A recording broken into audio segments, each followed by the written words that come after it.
Bonjour, bienvenue au cours d'analyse appliquée pour la mécanique. Aujourd'hui, nous allons aborder les espaces normés et la définition des normes. Rappelons d'abord notre principal objectif, celui de reconstruire l'analyse à partir des notions de travail et puissance. Nous nous intéressons particulièrement à la résolution approchée d'équations, notamment celles contenant des champs mécaniques. Ces points de vue suscitent un intérêt particulier par la définition des proximités, laquelle se rattache à la notion de topologie. Nous avons vu qu'on peut définir une topologie de différentes manières. Par exemple, nous pouvons définir directement les voisinages des éléments. Nous pouvons aussi définir les ensembles ouverts et fermés, ou encore définir quelles sont les suites convergentes. Dans tous les cas, nous définirons une topologie. Nous avons vu qu'une façon pratique de définir une topologie consiste en donner une manière de mesurer la distance entre deux éléments, pour nous, deux champs mécaniques. Nous construisons ainsi ce que nous appelons un espace métrique, où la notion fondamentale est celle de distance, une application d xy qui mesure la distance entre x et y. Comme nous avons vu, la valeur de la distance n'est pas une propriété intéressante en soi. En effet, nous n'utilisons pas la distance pour mesurer des distances. Nous nous intéressons surtout à la topologie. Nous utilisons la distance pour définir les ensembles ouverts et fermés, les suites convergentes et les voisinages. Pour les besoins d'un mécanicien, la notion de distance n'est pas suffisante. En mécanique, nous aimerions bien pouvoir comparer des éléments de l'espace pour décider s'il y a un qui est plus grand que l'autre. Nous aimerions pouvoir comparer leur taille. La distance ne permet pas de comparer deux champs pour déterminer celui qui est plus grand dans un certain sens, par exemple, celui qui contient plus d'énergie. Pour cela, nous avons besoin d'une nouvelle notion, celle des normes. Nous allons construire ainsi un autre objet que nous appelons un espace normé. La définition abstraite des normes ressemble beaucoup à la définition d'une distance. En effet, il s'agit d'une application positive telle que si sa valeur est nulle, si la norme dit x égale à 0, et alors l'élément est nul, c'est-à-dire x égale à 0, qui vérifie aussi une inégalité de type triangulaire, norme de x plus y inférieure ou égale norme de x plus norme de y. À ces définitions, qui sont similaires à celles que nous retrouvons dans la définition de distance, nous rajoutons une condition supplémentaire, la norme d'un multiple lambda x du vecteur x est égale au module de lambda qui multiplie la norme dx. Il faut noter que nous avons la norme de 0 égale à 0, car la norme de 0 est égale à la norme de 2 fois 0 égale à 2 fois norme de 0. Ainsi, un nombre non négatif qui est égal à son double ne peut être que nul. Vous trouverez dans la littérature de nombreuses inégalités concernant les normes. Par exemple, les modules de la norme de x moins norme de y inférieur ou égal à norme de x moins y. Une autre inégalité classique, la norme de x plus la norme de y inférieure ou égale à la norme de x plus y plus la norme de x moins y, dite inégalité du parallélogramme. Nous avons aussi la norme de x plus y au carré qui est inférieure ou égale à 2 fois la norme de x au carré plus la norme de y au carré. Il existe une notion qui est intéressante, la notion de normes équivalentes. Deux normes, norme 1 et norme 2, sont équivalentes si elles satisfont une inégalité de ce type. C'est-à-dire qu'il existe une constante alpha et une constante bêta, telle qu'alpha norme de x1 inférieure ou égale à la norme de x2, inférieure ou égale à bêta norme de x1 pour tout x. Deux normes équivalentes créent la même topologie. Nous avons les mêmes ouverts et les mêmes fermés, les mêmes suites convergentes, les mêmes fonctions continues. Nous pouvons utiliser l'une ou l'autre.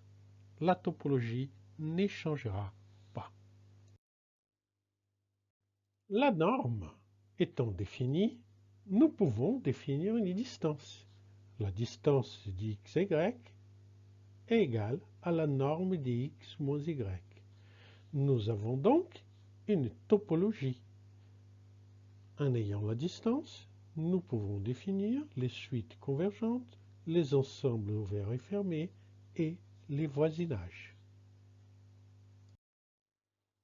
Ainsi, un ensemble S est ouvert lorsque pour tout point X appartenant à S, il existe une petite boule du rayon epsilon autour de X, tel que tous les points de cette boule restent dans S. C'est-à-dire, il existe un epsilon qui peut dépendre de X, tel que l'inégalité norme de x moins y inférieure ou égale à epsilon entraîne y appartenant à S. Une suite est convergente lorsque la norme d'xn moins x tend vers 0 quand n va vers l'infini. Et une suite est de Cauchy quand il est possible pour tout epsilon positif de trouver un n0 qui peut dépendre d'epsilon, tel que la norme d'xn moins xm inférieure ou égale à epsilon pour tout m et n supérieur ou égal à n0 de epsilon. Le schéma est analogue à celui que nous avons vu dans un espace symétrique. Simplement, la norme est utilisée pour définir la distance. La distance étant définie, nous avons immédiatement les ensembles ouverts et les ensembles fermés qui sont associés à cette distance. De la même manière, la norme étant définie et la distance associée à la norme étant définie, nous définissons les suites convergentes et, partant, les approximations possibles pour cette norme. Nous avons donc défini à partir de la norme l'ensemble des approximations possibles dans notre espace. C'est-à-dire qu'étant donné un ensemble S, nous avons défini immédiatement quels sont les éléments du S qui se trouvent à une distance nulle des S-app. Ce sont les éléments dièses qui peuvent être approximés par des suites des SAP. Nous nous intéressons ainsi aux suites convergentes définies par cette norme. Ces suites convergentes nous diront quelles sont les approximations possibles avec cette norme. C'est-à-dire que l'approximation d'un élément dièse reviendra à construire une suite d'un SAP qui converge vers cet élément. De la même manière, construire un élément approché avec une distance delta revient à trouver un élément particulier x epsilon dans SAP qui va vérifier une inégalité pour cette distance. Nous avons encore la construction d'une suite d'éléments approchant x. Comme pour les espaces métriques, la notion de suite convergente implique la connaissance de la valeur de la limite, ce qui n'est pas toujours possible. Nous cherchons donc un critère qui nous permette d'affranchir de la connaissance de la limite. Le critère usuel est celui de Cauchy. Cependant, comme dans le cas précédent, nous avons défini la notion de suite convergente et la notion de suite de Cauchy à partir de la notion de distance. Or, cette notion de distance nous permet de démontrer que toute suite convergente est une suite de Cauchy. Cependant, la réciproque n'est valable que si nous avons un espace complet. Comme pour la distance, pour la topologie, la valeur de la norme n'est pas une propriété intéressante. Lorsqu'on s'intéresse à la topologie, on s'intéresse surtout aux suites convergentes, au voisinage, aux ensembles ouverts et fermés. Celles-ci, les suites convergentes, définissent les éléments qui peuvent être approchés et quelles sont les approximations possibles pour la norme que nous avons introduite. Idéalement, tout élément nous intéressant, c'est-à-dire tout champ mécanique, doit pouvoir être approché à l'aide d'une suite. Cependant, la norme a une propriété supplémentaire. Elle nous permet de comparer la taille ou l'énergie associée à des champs, ce qui peut être utile pour un mécanicien. Lorsque la distance est définie à partir de la norme, la boule unité est définie comme étant l'ensemble des éléments x tels que leur norme est inférieure ou égale à 1. Une des normes les plus courantes est la norme dite norme P, qui est la somme des modules des composants, chacun à la puissance P, et la somme étant à la puissance 1 sur P. Par exemple, traçons la boule unité pour P égale à 1. Nous avons un losange. Modifions à présent la valeur de P. Nous posons la valeur de P égale à 2. Si nous traçons la boule unité, nous avons la boule classique en rond. Si la valeur de P tend à augmenter, par exemple ici, égale à 9, nous avons une boule unité qui se rapproche d'un rectangle. En augmentant la valeur de P, ça tendra chaque fois plus vers un rectangle limité par moins 1 et 1. Dans le cas des espaces normée, il est aussi possible de construire des situations pathologiques que nous éliminerons par la suite.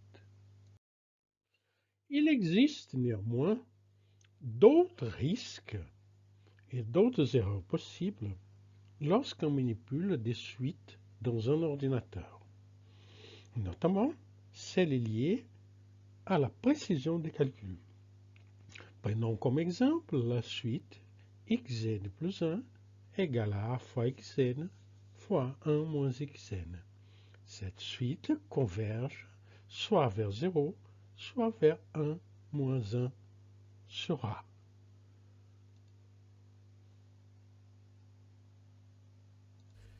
Par exemple, considérons la suite pour a égale à 2. La limite dans ces cas est 1 moins 1 demi égale à 0,5. Nous calculons la valeur de la suite en utilisant trois différentes écritures informatiques de l'expression de a fois xn fois 1 moins xn. En partant du point 0,2, nous avons une convergence parfaite. Si nous changeons la valeur initiale, nous avons encore une convergence parfaite. Cependant, faisons varier la valeur d'A. Si nous prenons A égale à 2,7 maintenant, nous observons l'apparition d'une petite oscillation et une convergence au final. Augmentons encore la valeur d'A. Nous calculons, nous voyons dans les graphiques des points obtenus qu'il y a des oscillations entre deux valeurs possibles. En effet, nous avons calculé 20 points. Si nous calculons un nombre impair de points, par exemple 23, nous voyons que la limite n'est pas la même. Nous avons ici un phénomène qui est lié à l'imprécision du calcul.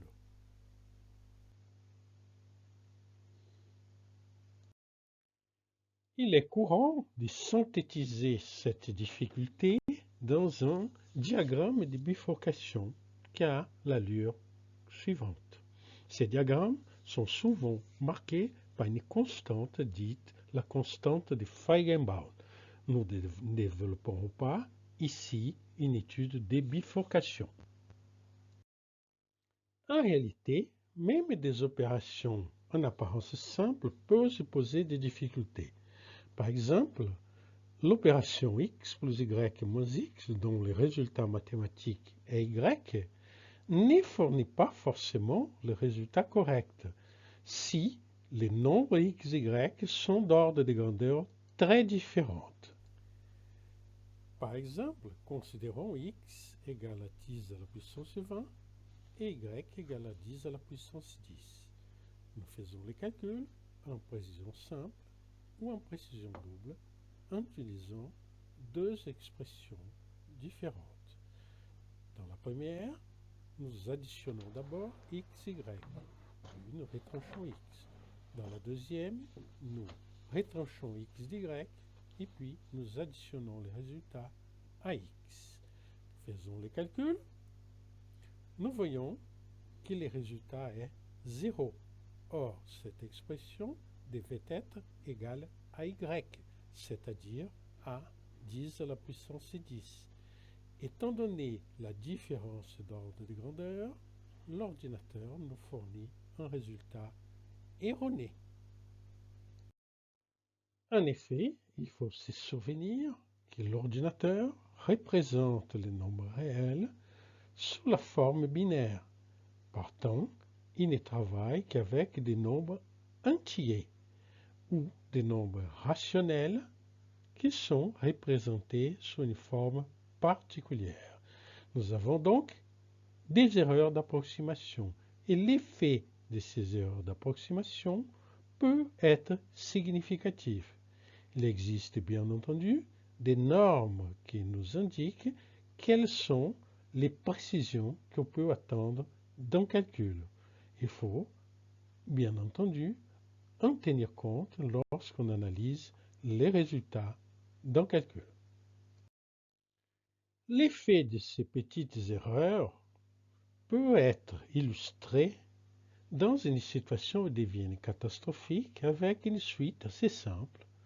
Xn plus 1 égale à Xn plus Bxn moins 1 plus C en partant du point 1.